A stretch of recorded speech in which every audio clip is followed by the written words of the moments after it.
si vous le voulez bien, on va voir d'abord une chose, c'est le tweet d'Alain Juppé qui a réagi, puisque nous sommes en direct, il est 23h32 si vous nous rejoignez sur France 2. Belle émission d'Édouard Philippe, combatif, courageux, ouvert. Voilà ce qu'a dit Alain Juppé. S'il avait critiqué, on aurait été étonnés quand même. Il aurait pu ne rien faire, il aurait pu ne rien dire. Il a critiqué le macronisme. Et M. Philippe lui a quand même tendu les bras pendant l'émission, il a toujours un œil dans le sens du poil. Donc, je vais donner la parole à Brice Teinturier. Brice, vous avez les résultats d'un sondage sur ces réformes tous azimuts, pour ne pas employer un autre mot qui va gêner les oreilles de Danny Cohn-Bendit. C'est les oreilles sensibles de Danny Cohn-Bendit. Alors, est-ce que les Français approuvent ce flot de réformes ? Tout d'abord, ils sont 72% à considérer que les réformes qui sont mises en œuvre sont conformes aux engagements de campagne. Ce qui est important parce qu'il y a là une légitimité accordée qui est réellement partagée par toutes les familles politiques. Ensuite, 86% estiment que Emmanuel Macron va réformer le pays et qu'il va le réformer en profondeur. Et là encore, qu'on soit d'accord ou qu'on ne soit pas d'accord, c'est un jugement qui est assez unanimement partagé dans toutes les familles politiques. Donc le sentiment que le mouvement s'est mis en marche, il existe. En revanche, quand on pose la question est-ce que vous êtes favorable ou opposé à ces réformes, là les Français sont beaucoup plus partagés, on le voit ici, 45% de favorables, 55% d'opposés, avec un clivage partisan extrêmement important. Les sympathisants de la REM, évidemment, sont massivement favorables à ces réformes.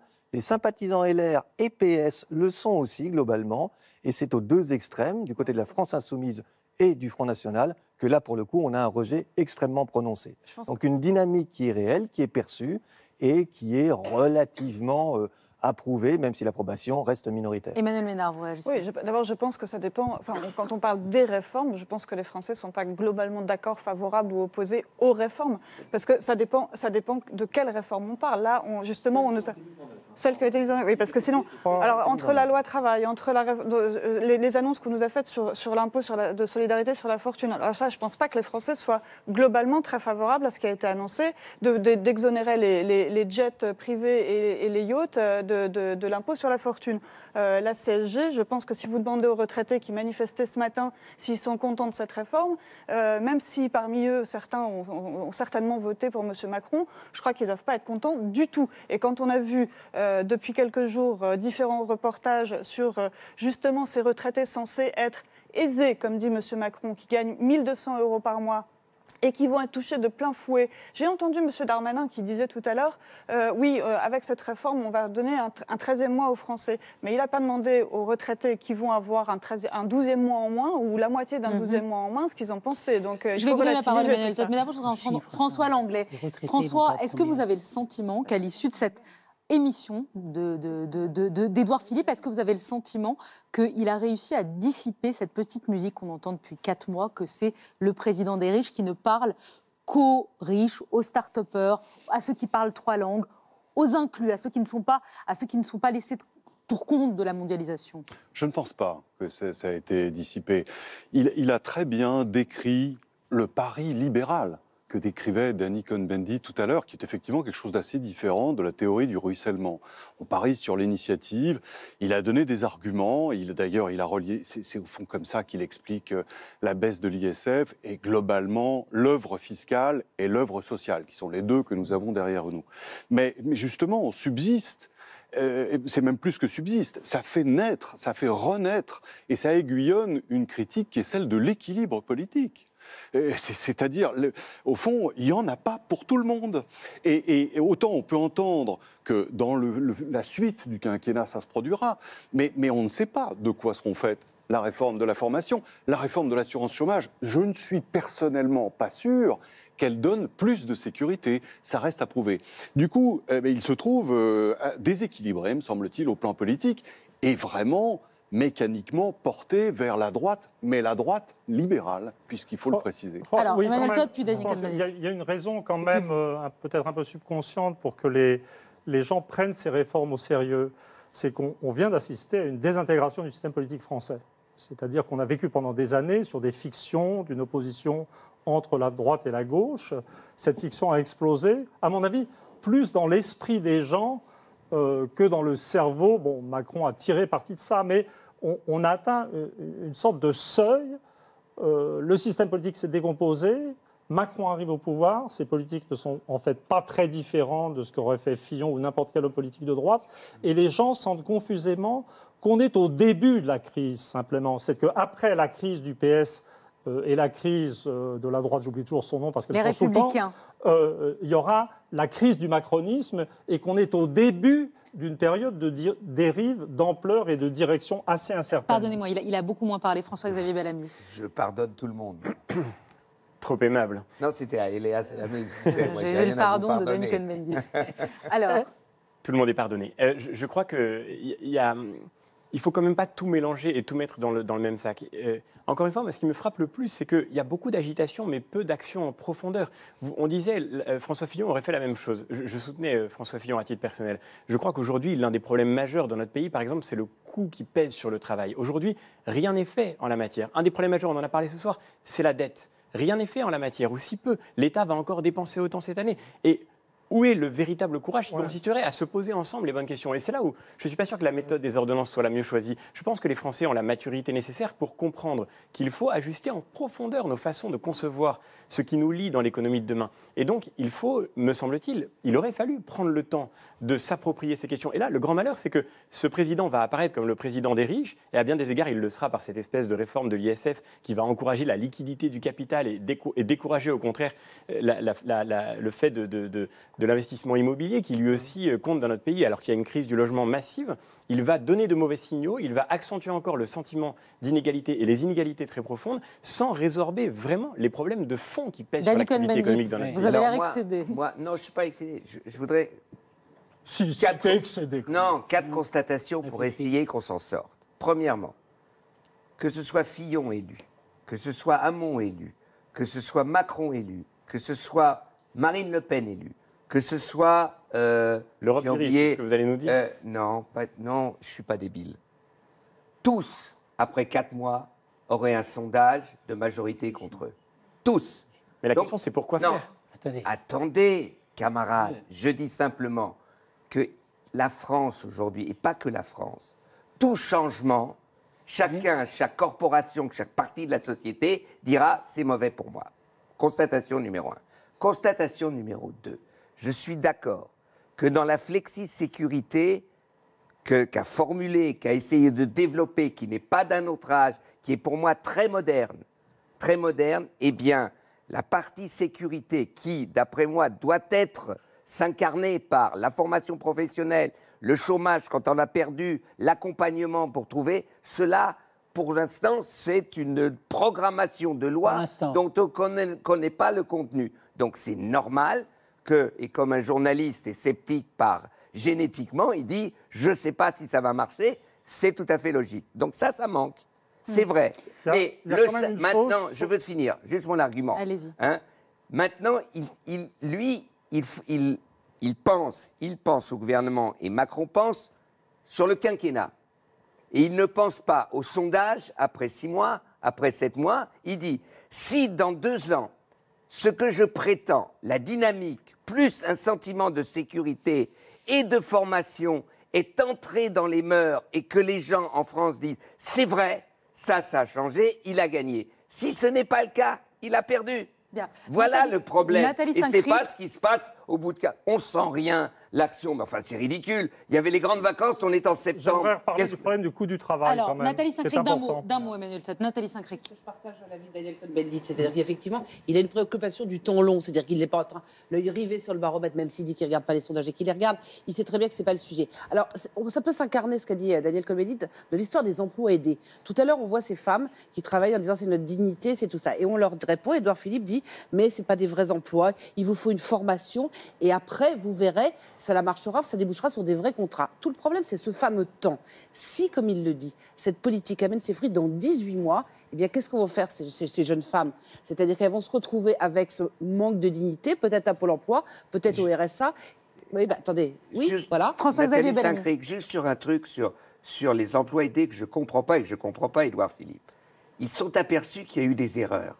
Ils ont mis un médiateur. Pourquoi il n'en parle pas? Pourquoi il ne dit pas que oui, il y a des situations où on a supprimé des emplois aidés, c'était une erreur. Mais ils l'ont dit, ils les ont rectifiés en douce, enfin en douce. Oui, mais pourquoi en douce? On peut faire des erreurs dans un gouvernement Et on met un médiateur qui doit réparer, qui dit là, Mais alors, c'était une erreur. il faudrait qu'il répare tout. Vous vous rendez compte le nombre d'emplois aidés qui ont été supprimés, mais si je prends moi dans la ville de Béziers, que je connais bien, il y a 140 emplois aidés à la municipalité. 140 personnes qui, demain, seront au chômage. Alors moi, quand je vois M. Édouard Philippe avec les jeunes femmes, ou pas jeunes, d'Emmaüs, et leur dire « Ah bah oui, mais on ne peut pas se contenter du mieux que rien ». Mais moi, la réponse de cette dame qu'elle lui a faite, bah, attendez, mais quand on n'a rien, bien sûr que c'est mieux que rien. Enfin, il faut se remettre à la place des gens. Alors, Il y en a qui sont dans une... Pardon, et après, je voudrais parler juste de l'Europe, être si logique vous voulez aussi bien. sur les emplois aidés. C'est-à-dire que quand, notamment, la gauche, dans le quinquennat précédent, les a mis au point, tout le monde a hurlé en disant c'est des faux emplois, c'est pour déguiser les chiffres du Exact. chômage. Oui. La droite, tout le monde. Hein. Parce que Tout le c'était monde. pour Alors déguiser maintenant, les chiffres du les chômage, gens- mais pas non, des attendez, faux. les pas gens des faux. qui défendent Non, on leurs disait les emplois faux aidés, d'emploi. en Dans considérant le que c'est débat public. merveilleux, Enfin, Dans le il débat s'avère que public. non. sont ceux qui Ah considéraient bah oui. que c'était du chômage Oui, mais qui moi, je était m'en fous du- déguisé. Donc, très bien. François-Xavier Alors, si Bellamy, c'était bien Emmanuel avant, Todd. c'est bien maintenant, mais il faut être cohérent. C'était le cas.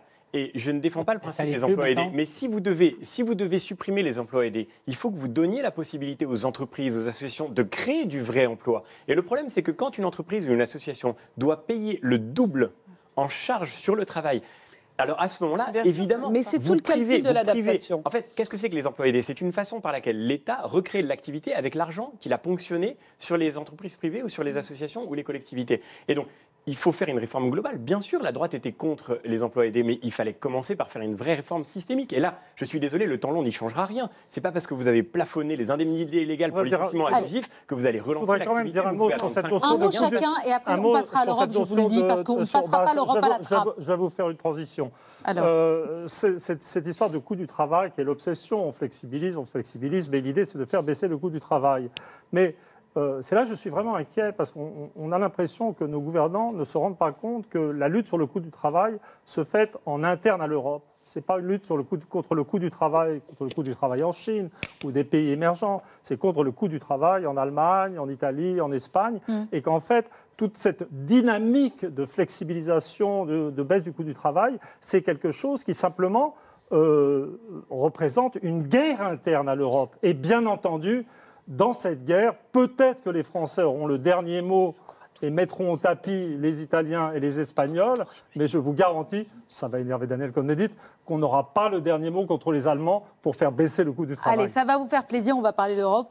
Je voulais parler d'Europe parce que c'est important. C'était le grand discours d'Emmanuel Macron à la Sorbonne, 2h30 pour parler de l'Europe. Jean-Luc Mélenchon a réagi à ce grand discours en disant qu'il était en train de défaire la France et qu'il accélérait le démantèlement de la France avec son discours et son projet très ambitieux. Il faut le dire qu'on soit pour ou contre, en tout cas très ambitieux pour l'Europe. Écoutez-le, c'était à la Sorbonne, sur les listes transnationales. Il veut des listes transnationales aux prochaines européennes. Les Britanniques ont décidé de nous quitter, libérant 73 postes de députés européens. Nous avons un choix simple, faire comme on a toujours fait. Nous répartir les dépouilles, avec élégance et dignité. Ou décider que ces 73 députés doivent être la réponse européenne au Brexit. Et ce sera une liste transnationale où l'on vote pour les mêmes parlementaires européens partout en Europe. Chiche! Alors, chiche que pour Mais une oui, fois, les chiche. élections européennes, ce ne soient pas Mais oui. les recasés de Mais oui. la politique nationale. Chiche. Alors, moi, je Chiche. dis... Qu'est-ce qui nous bloque? Alors, vous n'êtes pas d'accord, On mais aime allez-y. l'Europe, on a envie que l'Europe progresse. Chiche, qu'est-ce qui nous bloque? Emmanuel Ménard, qu'est-ce qui nous moi, je bloque? pense que là, on est dans la caricature de l'esprit Macron, du toujours plus éloigné de l'électeur. C'est-à-dire qu'on va élire, comme il veut supprimer à terme les mairies, comme il veut supprimer à terme les départements, Non. comme il veut supprimer un certain nombre de députés et faire La des mairie de grandes Béziers, circonscriptions, oui, et faire des grandes Je pense à la mairie de circonscriptions Béziers. pour que les électeurs, Non, pour il est bon, que les élus soient toujours plus loin des citoyens. Mais les citoyens, ils en crèvent de ça. C'est pour ça qu'ils font plus Bon, alors, confiance dans la vie politique. Attendez, pardon, Dany, je termine. Oui, d'accord. c'est vrai. Ils crèvent de ça. Vous demandez aux gens qu'est-ce qu'ils aiment. Ils aiment leur maire et ils n'ont pas envie que le maire, ce soit la porte d'entrée, comme on me l'a dit au niveau préfectoral, que le maire soit la porte d'entrée de l'agglo. Ils s'en fichent, l'agglo. Ils ne savent pas ce que c'est une agglo. Eux, ce qu'ils veulent, c'est des maires et ce qu'ils veulent, Allez, c'est vous des l'avez conseillers énervé, il va vous départementaux. répondre. pas attaquer non, les il faut maires, pas du tout hein. énerver. On y va. Moi, On le sort de plus en plus calme. je veux pas parler de l'agglo, de la mairie, comme c'est mon idée. Ah, c'est votre idée, les listes transnationales? Aujourd'hui, l'ancien ministre l'État l'a dit d'ailleurs à la Sorbonne dans un débat, c'est mon idée. Et ça vient du Parlement européen il y a des années. Donc, je ne vais pas dire non. L'idée est simple. Les députés européens continueront à être élus comme d'habitude, sur des listes, et j'espère des listes nationales, parce que les fausses listes régionales ne veulent rien dire, et vous aurez donc le Front National, les souverainistes de gauche, les souverainistes de droite, vous les aurez élus en France. Et puis vous avez 73 députés. Oui. Je veux bien qu'il y ait une commission de la Cour de justice européenne qui répartisse 23 de ces députés, parce qu'il y a des disparités pour les pays, et pour faire ça pas qui ne s'écharpent pas, ils répartiront ces 23 sur les listes, les listes nationales. Et puis, il y aura une cinquantaine de députés qui seront élus dans une circonscription européenne avec une deuxième voix qu'on a, et qui devront débattre de leur vision de l'Europe. Alors là, je crois qu'il faut dire quelque chose quand même. Non, mais est-ce que je peux expliquer quand même pour que tu comprennes? J'ai le droit de parler de l'Europe aussi, et y compris de l'Allemagne, si ça ne te dérange pas. Mais je n'ai pas parlé de l'Allemagne, j'ai parlé des listes internationales. Ce qui est vraiment impressionnant, je parle des listes internationales, tu parles de l'Allemagne. Et aux camarades, ça ne va pas la tête, non? Ce qui est vraiment impressionnant dans le discours de Macron, qui est assez symptomatique de l'état des élites françaises, c'est une incompréhension des tendances lourdes de l'histoire actuelle. C'est-à-dire que tous les pays, en fait, sont soumis au stress de la globalisation. Toutes les sociétés sont en contrainte d'adaptation, et la tendance générale des sociétés, c'est à se ressourcer dans leurs valeurs fondamentales, qui sont de sécurité, je dirais, et de stabilité. Donc on voit partout renaître les nations. La Russie est retombée sur ses pattes, l'Allemagne s'est réunifiée à partir de 1990 et a fait une sorte de départ lancé, l'Angleterre avec le Brexit... Donc quoi, on arrête l'Europe? Mais la tendance lourde, il ne faut pas arrêter la coopération entre les nations européennes, mais il faut arrêter... Les Français sont les seuls, les classes dirigeantes françaises sont les seuls qui semblent ne pas avoir compris que le programme, ça n'était plus la disparition des nations. Donc on est dans un monde de nations qui réémergent. Et nous, on a une classe dirigeante. Mais il n'est pas en train de dire ça. Si les Français n'ont pas compris, l'élite n'a pas compris. Il est en train de dire ça. C'est Dieu le Père. On a la seule classe dirigeante. Voilà, on a la seule classe dirigeante. Je veux dire, qui considère que la liquidation de la nation est le problème. Et regardez ce qu'on est en train de commenter. L'abandon d'Alstom.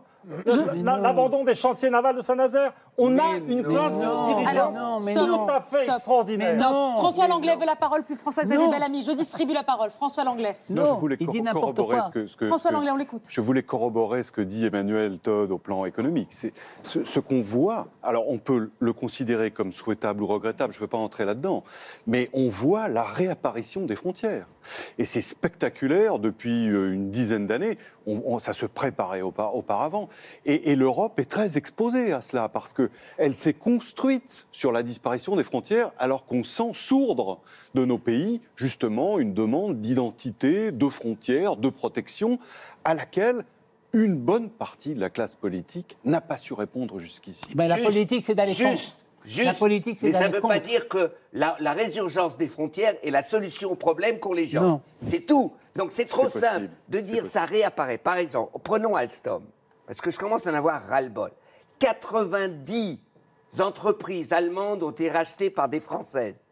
25 entreprises françaises ont été rachetées par des Allemands. En 2016. En 2016. C'est vrai ou c'est pas vrai? C'est vrai. Monsieur le pape de l'économie. Donc je ne mens pas.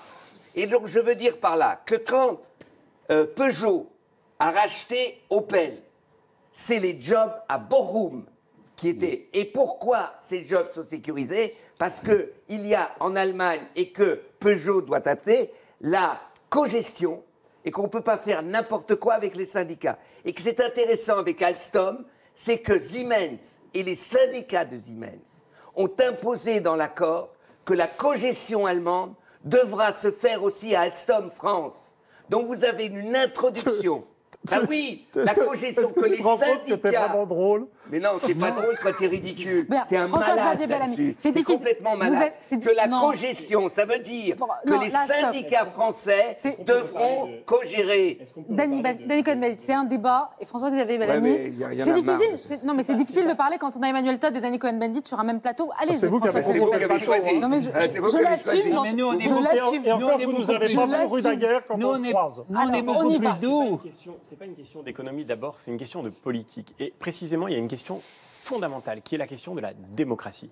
Ce que nous dit Emmanuel Macron dans ses discours qui sont très importants, celui d'Athènes et celui de la Sorbonne, c'est que maintenant la souveraineté doit être européenne. Or, y a-t-il une démocratie européenne? Peut-il y avoir un peuple européen? C'est une question fondamentale. Et moi, je vais vous dire, Monsieur Cohn-Bendit, vous me faites peur, parce que quand vous répondez à Emmanuel Todd, vous lui répondez toujours en psychiatrisant son désaccord. Je crois que C'est vrai que ça donne un petit côté soviétique tardif. nous sommes devant un vrai débat. Et on n'est Tout pas, le mal on n'est pas, arrive à tout le monde. Monsieur Cohn-Bendit, Écoutez-le, on n'est pas écoutez-le. malade simplement pour croire qu'une démocratie suppose un peuple, qu'une démocratie suppose une langue commune, qu'une démocratie suppose Mais une non, proximité, non, comme le non, disait Madame non, Ménard. non, non. C'est-à-dire, une démocratie Non, suppose non. de se reconnaître quelque chose en commun. Non, non, non. Au Canada.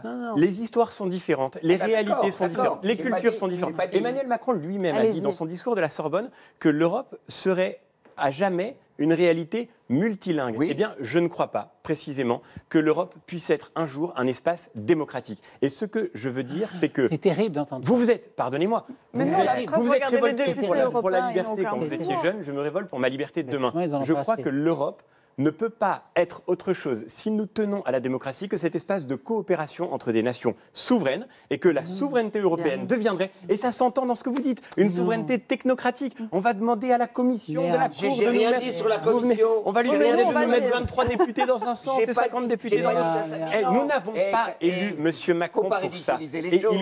il commet, en affirmant que la France n'est plus souveraine, il commet un abus de pouvoir en transformant de façon évidente le régime démocratique qui est le nôtre aujourd'hui contre l'avis que le peuple français a exprimé encore au référendum de 2005 et de toute évidence contre ces grandes tendances Alors, qu'Emmanuel on y Todd va. observe. Frédéric Mitterrand, d'un mot. Vous êtes un enfant sans mémoire. C'est terrible. Vous êtes un enfant sans mémoire. Vous ne savez pas tous les efforts qui ont été faits, tout le temps qui a été consacré pour essayer de construire l'Europe après les décombres et les horreurs qu'on a connues. Alors, pendant pardonnez-moi, plusieurs- monsieur Attendez, Mitterrand. Permettez de terminer. Permettez de terminer. Quand on pense à toutes les horreurs qu'on a connues pendant des siècles, là, on vient de vivre pour la première fois 60 ans sans guerre. Pour la première fois. Alors, vous êtes un enfant sans mémoire. Vous n'avez pas compris que quand Daniel Cohn-Bendit parle de l'Allemagne et de la France, il parle de quelque chose qui est très très profond, qui est ancré chez lui et qui est ancré chez moi.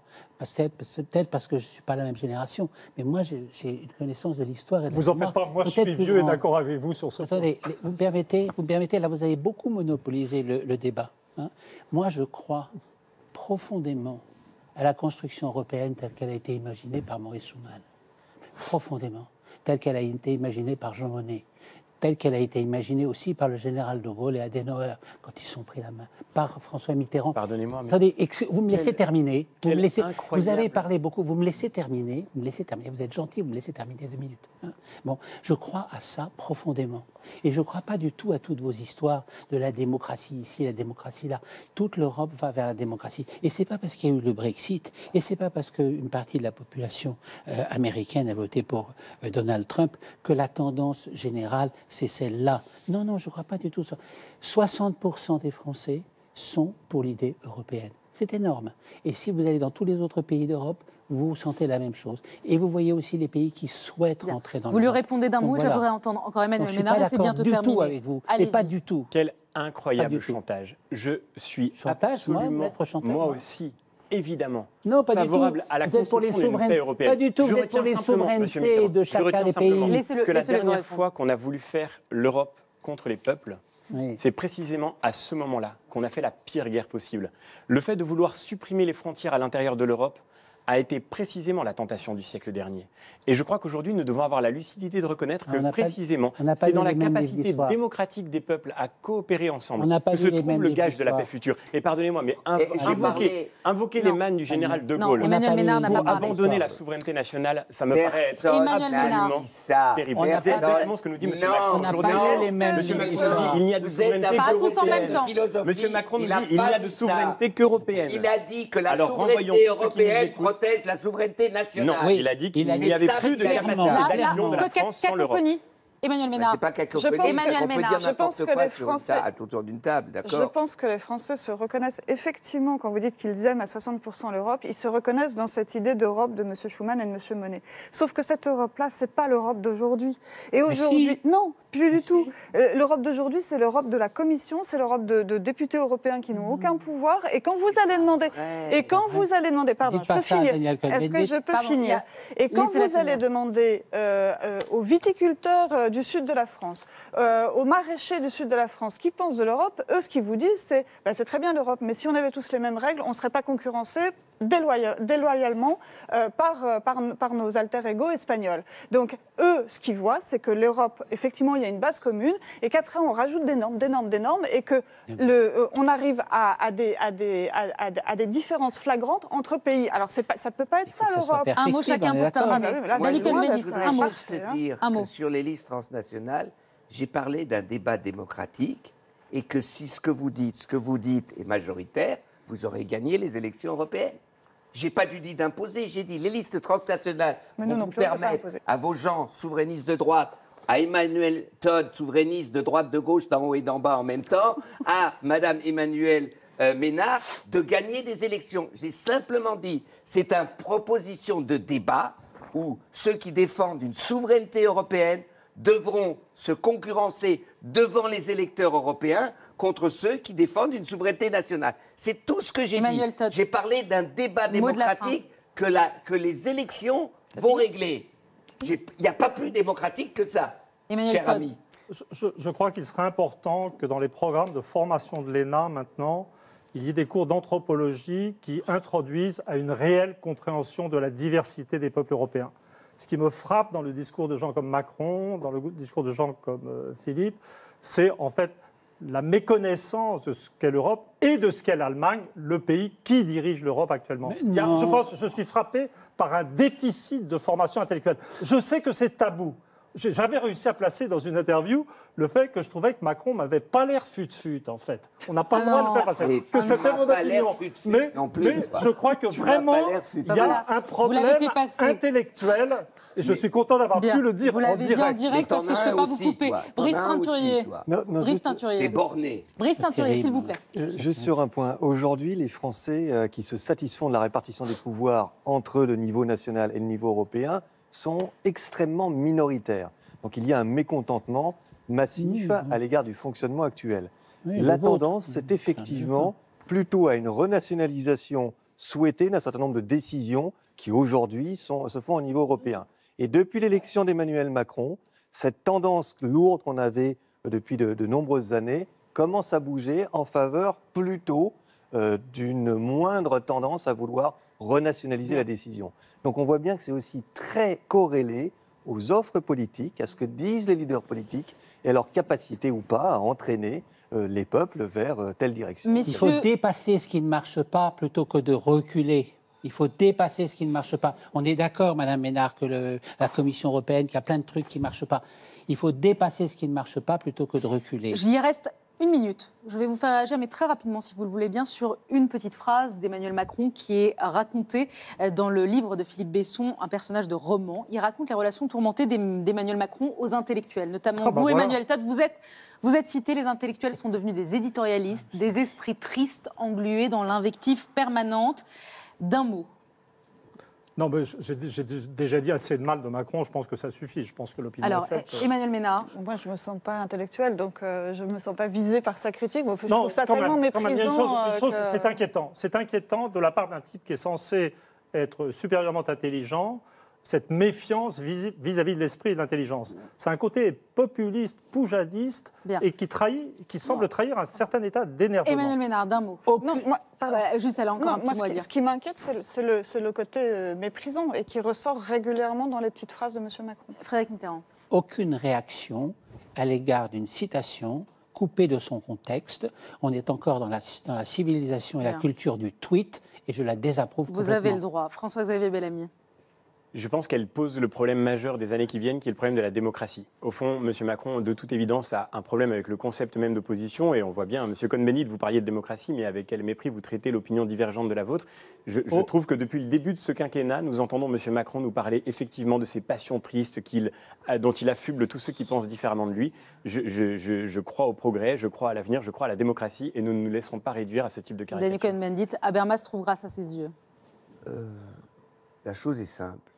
Quand on lit François Mitterrand, il y a des tas de citations sur tous les intellectuels, les hommes politiques, les écrivains et tout ça. Personne ne lui a reproché. Et c'est pas toujours gentil. C'est pas toujours gentil. Emmanuel Macron a ses idées sur Emmanuel Todd, sur Onfray, c'est ses idées en tant que personnalité. Ça ne m'engage ni moi, ni ses électeurs. Ils pensent ce qu'ils pensent, et moi je dis, c'est vrai que j'aime mieux Onfray qui fait un livre sur Camus le libertaire, que je trouve très intéressant. Plutôt que ce qu'il ait dit sur vous, Daniel Cohn-Bendit. Oui, surtout ce qu'il a dit sur moi, et ça, il est éditorialiste, bête et méchant. Quand il fait un livre sur Camus, il est intéressant. On le salue, Michel Onfray, qui devait être avec nous ce soir. Merci vous pardonnez beaucoup, tous les 5 d'avoir été avec nous ce soir, d'avoir débattu dans cette émission politique la suite qu'on avait envie de proposer. Merci à Nathalie Saint-Cric, à François Langlais et à vous, Brice Teinturier. C'est la fin de cette émission. Je remercie également Alix Bouillaguet et Michel Dumoret qui l'ont préparé. Merci à Didier Frely, on les remercie, qui l'a réalisé, à Jean-Louis Gaudin pour l'édition, à Patrick Ponce pour la production. Merci à vous de nous avoir suivis. Et on se retrouve jeudi 19 octobre prochain. Marine Le Pen sera notre invitée. Et j'ai envie de vous dire, vive la politique, comme dit David Pujadas, pour qui j'ai une pensée ce soir. Bonne soirée à tous sur France 2.